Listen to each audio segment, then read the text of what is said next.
Kasaragod sub ജയിലിൽ remand പ്രതി മരിച്ചത് മർദ്ദനമേറ്റല്ലെന്ന് പോസ്റ്റ്മോർട്ടം റിപ്പോർട്ട്. മരണകാരണം കണ്ടെത്താനായി ആന്തരിക അവയവങ്ങൾ ഫോറൻസിക് പരിശോധനയ്ക്ക് അയച്ചു. ഇന്നലെയാണ് പോക്സോ കേസിൽ റിമാൻഡിൽ കഴിഞ്ഞിരുന്ന മുബഷീറിനെ ജയിലിനുള്ളിൽ മരിച്ച നിലയിൽ കണ്ടെത്തിയത്. കാസർഗോഡ് നിന്ന് കെ വി ബൈജു ചേരുന്നുണ്ട്. ബൈജു, ഈ പോസ്റ്റ്മോർട്ടം റിപ്പോർട്ടിൽ ഈ മർദ്ദനമേറ്റല്ല മരണമെന്ന് വ്യക്തമാണ്, ഹൃദയാഘാതമല്ല എന്നും പോലീസ് പറയുന്നു, ആശുപത്രി അധികൃതരും പറയുന്നു. അങ്ങനെയെങ്കിൽ മരണകാരണം എന്താണെന്ന വ്യക്തത വന്നിട്ടുണ്ടോ? എന്താണ് പോലീസ് നൽകുന്ന വിശദീകരണം?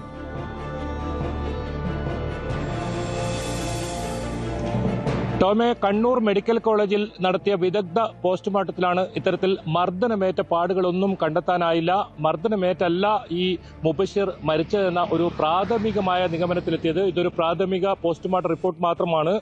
അതുകൊണ്ടാണ് ഈ ആന്തരിക അവയവങ്ങൾ ഇപ്പോൾ ഫോറൻസിക് പരിശോധനയ്ക്കായി അയച്ചിട്ടുള്ളത്. എന്തായാലും ബന്ധുക്കൾ ഇപ്പോഴും പറയുന്നത് കഴിഞ്ഞ ദിവസം മാതാവും അതുപോലെ തന്നെ സഹോദരനും ഈ ജയിലിൽ സന്ദർശിച്ചപ്പോൾ തനിക്ക് ഇവിടെ വലിയ തോതിൽ മാനസിക പ്രയാസം നേരിടേണ്ട സാഹചര്യം ഉണ്ടായിട്ടുണ്ട്, തനിക്ക് മർദ്ദനമേൽക്കുന്ന സാഹചര്യമൊക്കെ ഉണ്ടായിട്ടുണ്ടെന്ന് ഇവരോട് പറഞ്ഞു എന്നാണ് ഇവർ ആരോപിച്ചിരുന്നത്. ഇന്നലെ തന്നെ വലിയ പ്രതിഷേധം നമ്മൾ കണ്ടതാണ്. ആ ഒരു സംഭവത്തിലാണ് ഇന്നിപ്പോൾ പ്രാഥമികമായ ഒരു പോസ്റ്റ്മോർട്ടം റിപ്പോർട്ട് ഇത്തരത്തിൽ വന്നത്.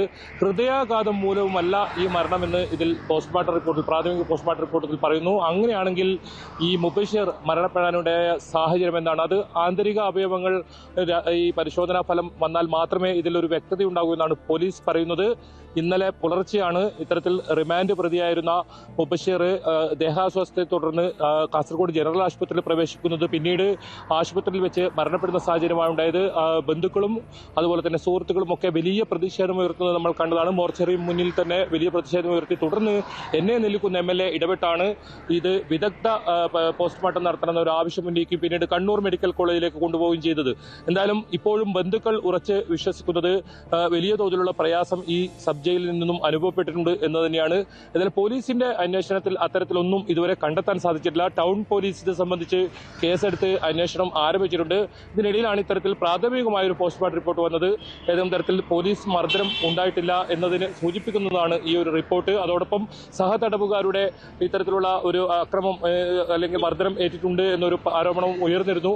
അങ്ങനെ മർദ്ദനം ഏറ്റതായ ഒന്നും തന്നെ ഈ ഒരു പരിശോധനയിൽ കണ്ടെത്താൻ സാധിച്ചില്ല. അപ്പോഴും ബന്ധുക്കൾ പറയുന്നത് ഇത് ആ രീതിയിൽ തന്നെയുള്ള മരണമാണ്, തനിക്ക് ആരോഗ്യ പ്രശ്നങ്ങളൊന്നുമില്ല എന്ന് കഴിഞ്ഞ ദിവസം സന്ദർശിച്ചപ്പോൾ മുബഷീർ പറഞ്ഞു എന്നാണ് പറയുന്നത്. പക്ഷേ തന്നെ എത്രയും പെട്ടെന്ന് ഈ ജയിലിൽ നിന്നും പുറത്തിറക്കണമെന്ന ഒരു ആവശ്യം അദ്ദേഹം ഉന്നയിച്ചു എന്നും ഇവർ പറയുന്നുണ്ട്. 2016 ഇയാളെ പോക്സോ കേസിൽ ഇയാൾക്കെതിരെ കേസ് രജിസ്റ്റർ 3 മാസം മുൻപ് വിദേശത്തെത്തിയ ഇയാൾ ഒരു ആവശ്യത്തിനായി പോലീസ് സ്റ്റേഷനിൽ പോയപ്പോഴാണ് നേരത്തെ പോക്സോ കേസിലെ വാറണ്ട് ഉണ്ടെന്ന് അറിയിക്കുകയും പിന്നീട് അറസ്റ്റ് ചെയ്യുകയും ചെയ്യുന്നത്. കഴിഞ്ഞ ദിവസം കോടതിയിൽ ഹാജരാക്കിയും ഇയാൾ റിമാൻഡ് ചെയ്യുന്ന സാഹചര്യമാണ് ഉണ്ടായത്. ഇന്നലെ പുലർച്ചെ ഇത്തരത്തിൽ നേരത്തെ സൂചിപ്പിച്ചതുപോലെ തന്നെ ദേഹാസ്വാസ്ഥ്യം അനുഭവപ്പെട്ടതിനെ തുടർന്നാണ് ആശുപത്രി പ്രവേശിക്കുന്ന സാഹചര്യം. ഏതായാലും ഇതിന്റെ മരണകാരണം എന്താണ് എന്നത് സംബന്ധിച്ച് ഇപ്പോഴും അവ്യക്തത തുടരുന്നു, ദുരൂഹത തുടരുന്നു.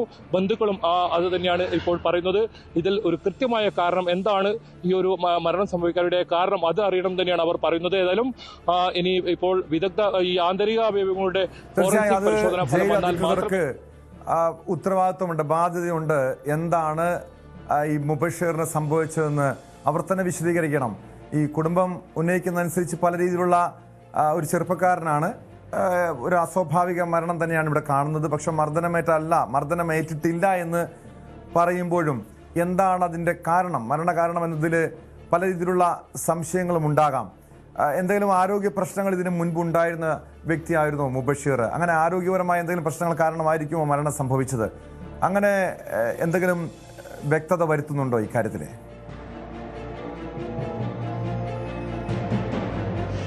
ടോമെ, ഈ കാര്യത്തിൽ കുടുംബം പറയുന്നത് അത്തരത്തിൽ ആരോഗ്യ പ്രശ്നങ്ങൾ ഒന്നും തന്നെ ഇല്ല എന്നാണ്. കഴിഞ്ഞ ദിവസം, അതായത് ഈ മരണം സംഭവിക്കുന്നതിന് തൊട്ട് മുൻപത്തെ ദിവസം മാതാവും അതുപോലെ തന്നെ സഹോദരനും സബ് ജയിലിലെത്തി ഇയാളെ കാണുന്ന സാഹചര്യം ഉണ്ടായിരുന്നു. അങ്ങനെ ഏതെങ്കിലും തരത്തിൽ ആരോഗ്യ പ്രശ്നങ്ങൾ ഇല്ല എന്ന് തന്നെ അദ്ദേഹം പറഞ്ഞു എന്നാണ് പറയുന്നത്. പക്ഷെ അപ്പോഴും തനിക്ക് വലിയ തോതിലുള്ള ഈ പ്രയാസം ഈ ജയിലിൽ അനുഭവപ്പെടുന്നുണ്ട്, മർദ്ദനമേറ്റു എന്നാണ് ഇവരോട് പറഞ്ഞതെന്നാണ് ഇവർ ആരോപിച്ചത്.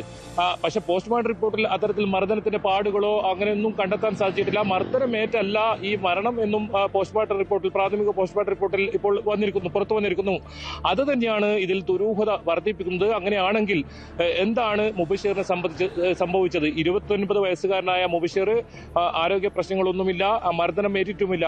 അങ്ങനെയാണെങ്കിൽ എന്താണ് സംഭവിച്ചത്? അതിനാണിപ്പോൾ ആന്തരിക അവയവങ്ങളുടെ ഒരു പരിശോധന നടത്താൻ ഇപ്പോൾ തീരുമാനിച്ചിട്ടുള്ളത്. ആ പരിശോധനാ ഫലം, ഒരുപക്ഷെ ആ പരിശോധനാ ഫലം വൈകിയേക്കും.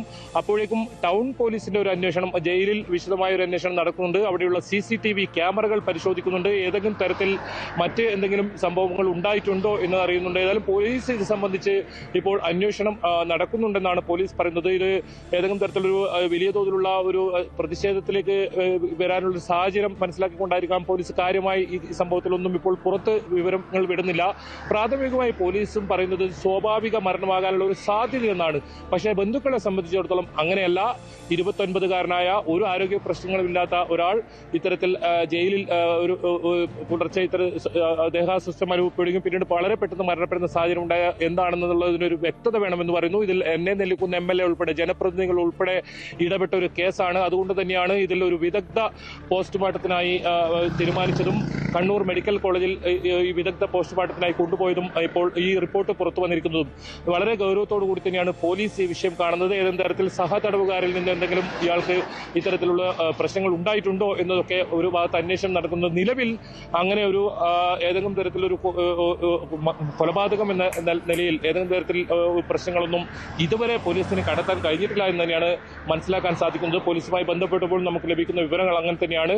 അസ്വാഭാവികത ഒന്നും ഇവർ കണ്ടെത്താൻ സാധിച്ചിട്ടില്ല. പക്ഷെ അപ്പോഴും ഉയരുന്ന ചോദ്യം ടോം ചോദിച്ചതുപോലെ തന്നെ ഇത് ഈ മരണ കാരണം എന്താണ് എന്നത് സംബന്ധിച്ചാണ്. അതേതായാലും പ്രാഥമികമായ പോസ്റ്റ്മോർട്ടം റിപ്പോർട്ടിൽ അത്തരം കാര്യങ്ങൾ പുറത്തു വന്നിട്ടില്ല. ഒരു പക്ഷേ ഈ പോസ്റ്റ്മോർട്ടം റിപ്പോർട്ടിന്റെ പൂർണ്ണമായ രൂപം പുറത്തു വരുമ്പോൾ അതിൽ ഉണ്ടാകുമോ, അതല്ല ഇനി ആന്തരിക അവയവങ്ങൾ പരിശോധനാ ഫലം വരുന്നവരെ കാത്തിരിക്കേണ്ടി വരുമോ എന്നാണ് ഇപ്പോൾ ഉയരുന്ന ചോദ്യം. ഏതായാലും അങ്ങനെ ജയിലിനുള്ളിൽ വെച്ച് സഹതടവുകാരുമായി എന്തെങ്കിലും പ്രശ്നങ്ങൾ ഉണ്ടായിട്ടുണ്ടോ? അങ്ങനെ, കാരണം ജയിലിൽ ഒരുപക്ഷെ CCTV ദൃശ്യങ്ങളടക്കം പരിശോധിച്ചു കഴിഞ്ഞാൽ ഇതിൽ ഒരു വ്യക്തത ഉണ്ടാകുമല്ലോ. പോലീസ് നിലവിൽ ഇന്നലെ കാസർഗോഡ് ടൗൺ പോലീസ് കേസെടുത്തിരുന്നു, അന്വേഷണം നടത്തുന്നുണ്ട്. ഈ CCTV ദൃശ്യങ്ങളും മറ്റും പരിശോധിക്കാൻ പോലീസിന് കഴിഞ്ഞിട്ടുണ്ടോ ബൈജു? ടോമേ, ഇത് കാസർഗോഡ് സ്പെഷ്യൽ സബ് ജയിലാണ്. ഈ സെൻട്രൽ ജയിൽ പോലുള്ള വലിയ തോതിലുള്ള നിരീക്ഷണ സംവിധാനങ്ങൾ, CCTV ക്യാമറ സംവിധാനങ്ങളൊന്നും ഈ ജയിലിനകത്തില്ല. പക്ഷേ നിലവിലുള്ള ഈ CCTV ദൃശ്യങ്ങൾ പരിശോധിച്ചിട്ടുണ്ട്. പക്ഷേ അതിൽ നിന്നൊന്നും അസ്വാഭാവികതമായി ഒന്നും കണ്ടിട്ടില്ല എന്നാണ് പോലീസിൽ നിന്ന് ലഭിക്കുന്ന വിവരം. പക്ഷെ അപ്പോഴും നേരത്തെ ചോദിച്ചതുപോലെ തന്നെ ഈ മരണത്തിന് കാരണം എന്താണെന്നാണ് ബന്ധുക്കൾ ചോദിക്കുന്നത്. കാരണം ഒരു ആരോഗ്യ പ്രശ്നങ്ങളില്ലാത്ത ഒരു ചെറുപ്പക്കാരൻ ഇത്തരത്തിൽ മരണപ്പെടാനുണ്ടായ സാഹചര്യം, അതാണ് അവർ പ്രധാനമായും ചോദിക്കുന്നത്. ഇന്നും ആവർത്തിച്ച് അവർ ഈ ആരോപണം ഉന്നയിക്കുന്നുണ്ട്. ഇപ്പോഴും അവർ പറയുന്നത് ഈ തങ്ങളോട് ഇയാൾ ഈ മുബഷിർ ജയിൽ സന്ദർശിക്കാൻ എത്തിയപ്പോൾ ഇത്തരം കാര്യങ്ങൾ പറഞ്ഞതാണ് ഇപ്പോൾ സംശയത്തിനിടാക്കിയത്. അതിന് തൊട്ടു പിന്നാലെ മരണം സംഭവിക്കുകയും ചെയ്തതോടുകൂടിയാണ് ഇവരുടെ സംശയം വർദ്ധിപ്പിച്ചത്. ഏതായാലും ഈ ബന്ധുക്കൾ പരാതിയുമായി രംഗത്ത് വന്നിട്ടുണ്ട്. മനുഷ്യാവകാശ കമ്മീഷനും അതുപോലെ തന്നെ ഉന്നത പോലീസ് ഉദ്യോഗസ്ഥർക്കും ഒക്കെ പരാതി നൽകാൻ ഇവർ തീരുമാനിച്ചിട്ടുണ്ട്. നിയമപരമായും ഈ കാര്യത്തിൽ മുന്നോട്ട് പോകാൻ തന്നെയാണ് തീരുമാനിച്ചിട്ടുള്ളത്. ജനപ്രതിനിധികളും പറയുന്നത് അത് തന്നെയാണ്. ഇതിലെ ഒരു ദുരൂഹത അകറ്റണം എന്ന കാര്യം തന്നെയാണ് പറയുന്നത്. പക്ഷേ നിലവിലെ പോസ്റ്റ്മോർട്ടം റിപ്പോർട്ട്, പ്രാഥമികമായി പുറത്തു വന്ന പോസ്റ്റ്മോർട്ടം റിപ്പോർട്ടിൽ ഇപ്പോൾ ഒരു കൃത്യമായ ഒരു കാരണം ഇതിൽ കണ്ടെത്താൻ സാധിച്ചിട്ടില്ല. പക്ഷേ മർദ്ദനം ഏറ്റിട്ടില്ല എന്ന് പ്രാഥമിക പോസ്റ്റ്മോർട്ടം റിപ്പോർട്ട് പറയുമ്പോൾ പിന്നെ എങ്ങനെയാണ് മുബഷിർ ഈ മരിക്കാനിടയായ സാഹചര്യം എന്നതാണ് ഏറ്റവും പ്രധാനം. നേരത്തെ സൂചിപ്പിച്ചതുപോലെ തന്നെ 2016 നടന്ന ഒരു കേസാണ്. വിദേശത്ത് നിന്നും 3 മാസം മുൻപാണ് മുബഷിർ നാട്ടിലേക്ക് എത്തിയത്. നാട്ടിലേക്ക് എത്തി പോലീസ് സ്റ്റേഷനിൽ ഒരു ആവശ്യത്തിന് പോയപ്പോഴാണ് ഇദ്ദേഹത്തിന്റെ ആധാർ കാർഡ് പരിശോധിച്ചപ്പോൾ നേരത്തെ കേസിലെ വാറന്റ് നിലനിൽക്കുന്നതെന്ന് അറിയുന്നതും പോലീസ് പിന്നീട് ഇയാളെ അറസ്റ്റ് ചെയ്യുന്നതും കോടതിയിൽ ഹാജരാക്കി റിമാൻഡ് ചെയ്യുകയും ചെയ്യുന്നത്. ഏതായാലും ഈ പോലീസിന്റെ അന്വേഷണം ഇനി ഏതെങ്കിലും തരത്തിൽ വിവരങ്ങൾ ഉണ്ടോ എന്ന കാര്യത്തിൽ ഇപ്പോൾ വ്യക്തതയില്ല. വളരെ ശ്രദ്ധാപൂർവം, വളരെ ഗൗരവത്തോടു കൂടി തന്നെയാണ് പോലീസ് ഇത് അന്വേഷണം നടത്തുന്നത്. ജയിലിനകത്ത് വെച്ച് എന്ത് സംഭവിച്ചു മുബഷിറിന് എന്നതാണ് ഏറ്റവും പ്രധാനമായും അന്വേഷിക്കുന്നത്. ഇനി CCTV ദൃശ്യങ്ങൾ പരിശോധിച്ചിട്ടുണ്ട്. അതിൽ എന്തെങ്കിലും വിവരങ്ങൾ കിട്ടിയിട്ടുണ്ടോ എന്ന കാര്യത്തിൽ പോലീസ് ഇതുവരെ വിവരങ്ങളൊന്നും പങ്കുവച്ചിട്ടില്ല. പ്രധാനമായും ഈ പോസ്റ്റ്മോർട്ടം റിപ്പോർട്ട് കിട്ടിയതിന് ശേഷം ഇതിന്റെ തുടർ നടപടികളിലേക്ക് കടക്കാമെന്നാണ് പോലീസ് ഏതായാലും നേരത്തെ വ്യക്തമാക്കിയിട്ടുള്ളത്. ഇതിൽ അസ്വാഭാവിക മരണത്തിന് തന്നെയാണ് കേസെടുത്തിട്ടുള്ളത്. അത്തരത്തിലുള്ള അന്വേഷണം പോലീസിന്റെ ഭാഗത്തുനിന്നും നടക്കുന്നുണ്ട്. കേട്ടോ,